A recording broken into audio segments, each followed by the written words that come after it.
They've built a business and they've accidentally made themselves the most important, most overworked, and most irreplaceable person in it. So nothing moves without them. The whole operation runs on their nervous system. And that's not a business. I call that a hostage situation. Welcome to the Goalbusters Expert Peak Productivity Tips podcast, where top business experts get just 7 minutes to answer 5 rapid-fire questions about what they do and how they stay productive. Well, hello everyone. My name is Robin J. Emden and I'm an accountability coach and the author of Get Resultsology, the science of getting stuff done. I work with people who run their own business. No boss, distractions everywhere, and never enough hours left in the day. Together, we cut through the noise, sharpen their focus, and follow through on the big ideas that actually move the needle. That's what I call the momentum formula. Do it today, profit tomorrow, and repeat. So, if that sounds like the kind of breakthrough that you've been looking for, then you are in exactly the right place. And speaking of being in exactly the right place, I am absolutely delighted to welcome our guest expert today, Dawn Andrews. Dawn is a business strategist and executive coach who launched Free Range Thinking in 2002. For 23 years, Dawn has coached world-famous directors, writers, actors, agents, and entertainment industry leaders. Now she helps female founders and corporate women leaders use AI to lead their businesses instead of just running them. I'm not remotely intimidated by that profile. Yes, I am. Dawn, welcome to Goalbusters. Thank you so much for having me, Robin. It's wonderful to be here with you. Oh, it's wonderful to have you here with us too. I think we've already established from that description whereabouts in the world you are, but just to be clear, could you tell us? Yes. Well, the bigger where of it is Los Angeles. And specifically, I'm sitting in my little bungalow office in a really comfy office chair. And the background you see behind me is Brooklyn, not Los Angeles. So Yes, it's very un-bungalow-like, unless your bungalows in America are incredibly tall, but yes. that's fantastic. Thank you so much. All right, I was saying to you earlier, I've been to Los Angeles. I'm geeking out on the fact that you're involved in the movie industry, or have been, but Oh, we yes. can't stop and dwell on that as much as I would love to. We need to do the podcast. Shall I get the clock up on the screen? Let's do it. No, let's talk about Hollywood. No, let's get the clock up on the screen. And yes, there it goes. Dawn, could you tell me, please, who is your ideal client? Yes, I work with female founders and corporate female leaders who are genuinely great at what they do and completely wrecked by how they're doing it. They're usually running service businesses and leading teams and making things happen for everyone around them and quietly wondering why their own business feels like the hardest job that they've ever had. That is my person. All right, thank you. So that's very clear. Thank you very much. That's what I asked for. So what is the problem that you solve for your average ideal client? The problem I solve for my ideal client is that they've built a business and they've accidentally made themselves the most important, most overworked, and most irreplaceable person in it. So nothing moves without them. Nothing gets decided without them. The whole operation runs on their nervous system. And that's not a business. I call that a hostage situation. So I help them escape. And we figure out what only they can do. And we build systems for everything else. And we use AI to staff that gap so that they can finally lead the thing instead of just surviving it. All right, that's interesting. Thank you. Although I do think everybody is the most important person in their business, but that's not quite what you meant. I do get that. Yeah.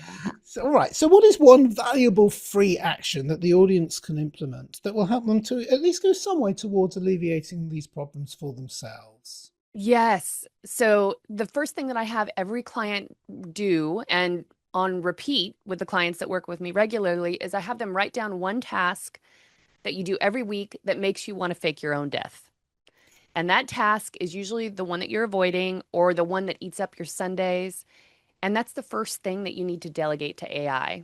So you can open Claude or ChatGPT, whatever tool is your tool, describe the task to it like you're talking to a smart new assistant, ask for a first draft, and don't overthink the prompt. Just get into a conversation, tell it what you need, And then once you do that, you'll never see your time in the same way again because you can create either a fast way to respond to that task with AI, or you can build an agent that'll do it for you. Yes, I'm tempted to dive deeper into that one, but I think most people by now have got some idea about the power of AI. I'm just every single day I'm blown away by the things it can do, and also It's really magic. heartened by the things it can't do. It doesn't. I don't feel redundant at all. It's wonderful. All right, so now that we have, although I do understand many people are, and that's a different topic altogether. So now that we have a better understanding of what you do, well, a little bit of a better understanding, and that's my fault. I only gave you 3 minutes. Come on. Let's dive briefly into goal busting, which is focusing on how to maximize productive time to achieve your business goals. So, aside from AI, which is a huge time saver, could you Huge. share any other tips or advice for someone looking to improve their productivity habits, please? Yes. Stop. So my advice to anybody, and the advice that I remind myself of regularly, is stop trying to optimize your to-do list like this is an A, B, C task or urgent, not important, etc. And just start protecting your best hours like they're a non-negotiable business asset because they are. And what I find is that most solopreneurs give their sharpest thinking to their inbox, and then they give their leftover scraps of energy and especially mental energy to the work that actually moves the needle and closes sales. So I'm inviting you to flip it. The first 2 hours of your day, go to the highest value work before you look at a single message, a single notification, a single anything. And then use AI for everything that doesn't require your unique, specific, non negotiable genius. Because to me, productivity, we often think it's about doing more, but I think it's about being ruthlessly selective about what only you can do. Fantastic. Very sound advice there. Brilliant advice. Thank you. I've got nothing to add to that except to say thank you because that was perfect. All right. So, Dawn, what should I have asked you today that I didn't? And what would your answer be, please? Oh, are you ready? Okay. You should have asked, what is the one decision that changes everything for a solopreneur? Would you like to hear the answer? Yes, because I can't remember the question. Yes, I would love to hear the answer. Yes, please. So the question is, what's the one decision that changes everything for a solopreneur? And here's my answer. Decide that you're the CEO.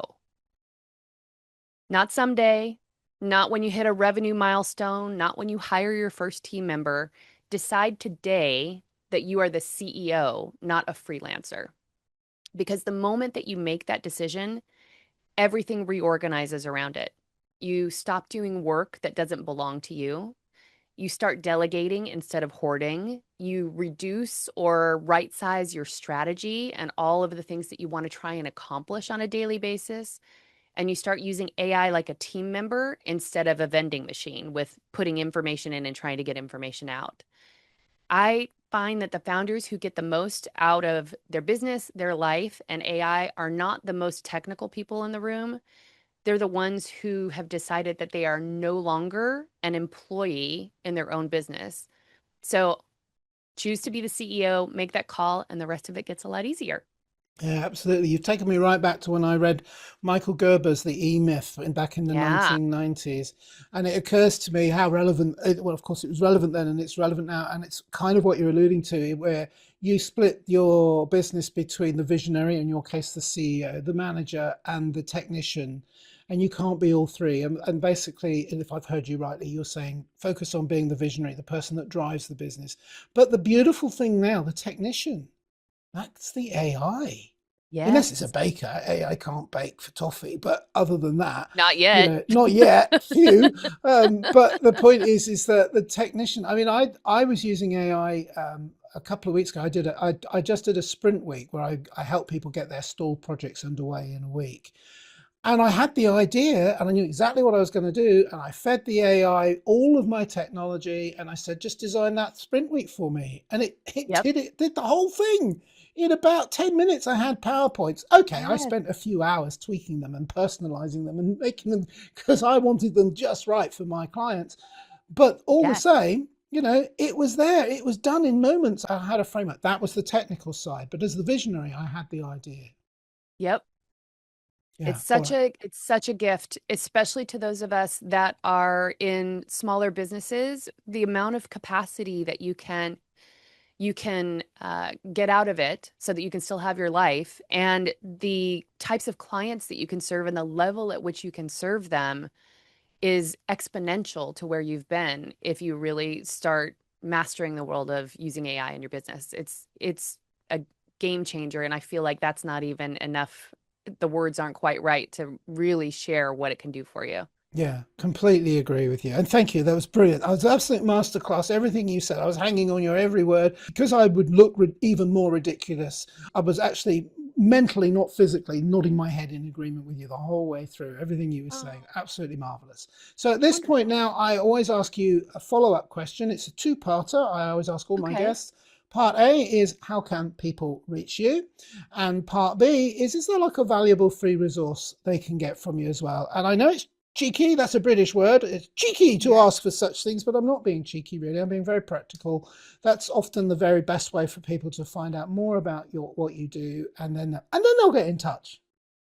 Wonderful. Well, I would very much love to connect with everyone on LinkedIn. That is the best place to find me. I'm at Free Range Thinking, which is the name of my company, Free Range Thinking. And you can find me on LinkedIn. And I also have an AI for Founders community there. So if you're somebody in a small business and you really want to learn how to leverage AI, you can find us at AI for Founders on LinkedIn. And then, yes, I do have a valuable free resource for you. And I put together this. Okay, here's what it is, Robin. I'm leaning People in. don't people don't start their businesses to spend their best hours on client proposals and emails and things that really shouldn't require your brain after a certain point. You gave a great example of it today, because every hour that you spend executing is time that you're not spending on clients and prospects and sales who can actually grow your business. So I put together a free, valuable resource just for this audience called 10 Ways That AI Makes You a Better Leader. And it's not a technical guide. It's a practical breakdown of how to hand off the execution so you can get back to building relationships and strategy that actually move the needle in your business. And you can find that. Should I give you the link? Yes, please. Yes, you can find that at hellodawn.live/goalbustersai. So hellodawn.live/goalbustersai.